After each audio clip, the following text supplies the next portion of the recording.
Well, it could be the final route for Perth's proposed light rail network has been released. But with the project still 8 years away from completion, there are fears it'll be a case of too little, too late. Here's Chiara Zaffino.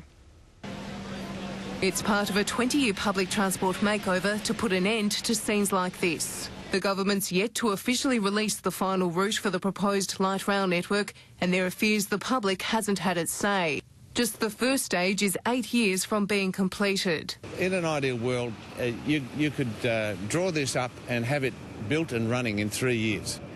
But they're saying 2020. No, that's not good enough. The network will be partly funded by Canberra. Today, a federal government website published what's set to be the final route. It will run from the Balga-Mirrabooka border along Alexander Drive into the city and then along Murray Street. While the University of Western Australia and the QE2 Medical Centre will be linked, Curtin University will miss out. At some stage, Curtin will be included, but we've made a decision to focus primarily on that northern corridor. There are concerns the proposed route won't cope with demand, fit into the current system or service growing suburbs. Is that the best route for the first light rail in Western Australia, or are there better routes? You don't design a light rail or a route for a light rail by popular vote.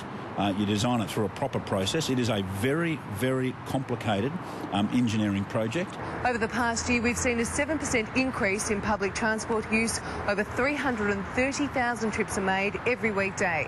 The opposition says we need a temporary solution to cope with the demand. We need to be getting more buses and more trains out there as quickly as possible. Chiara Zaffino, 10 News.